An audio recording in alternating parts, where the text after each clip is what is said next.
一日到滿，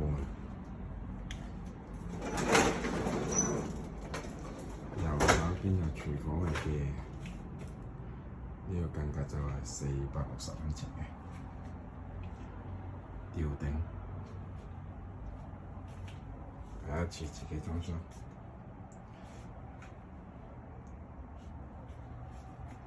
出咗嚟就廳。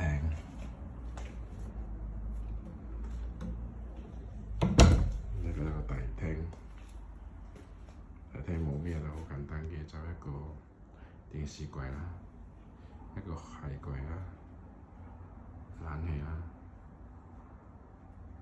燈啦，跟住再行入嚟咧，就右手邊就一個洗手間，一睇過啦呢度，加埋上面呢個吊櫃。上面都一樣啦，做埋吊頂啦，乾濕分離啦。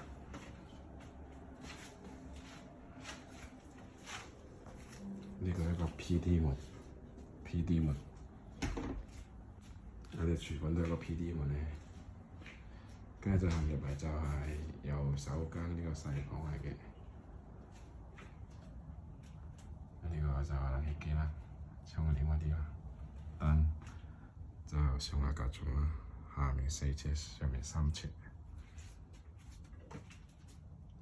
一個化妝嘅又得，做功課嘅又得，呢個櫃仔一睇過啦，同個櫃。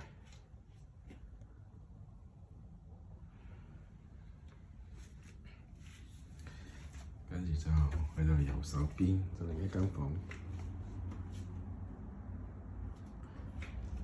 另一間房就又差唔多啦，格式房又唔同，呢個就闊少少嘅櫃，又係4尺床下面，3尺床上面。呢個冷氣就特別啲嘅，全部做分體冷氣，啲水抽出嚟嘅，啲老友做嘅，一路係咁做過去，以後都重晒啦。跟住就嚟到主人房。主人房就我做個5尺床，特別啲就呢個凳你可以移動凳嚟嘅，同啲床嘅高度一樣高。平時咧就可以喺度坐喺度化妝。上面就整個衣架曬衫，晾衫咯叫做，出面有鐵鏈喺度曬衫嘅。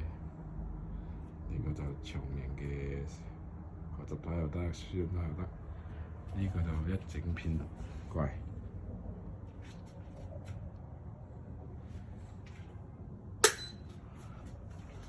呢度仲有啲開關掣，呢個燈仔就可以控制㗎啦，鍾意擺邊就擺邊。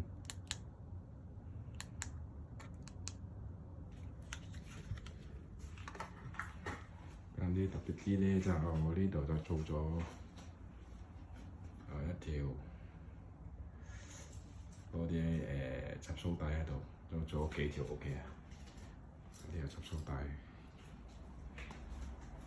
呢個廚房做咗插蘇帶，大致上係咁樣啦。第一次自己裝修嘅，呢家私就喺大陸定做嘅。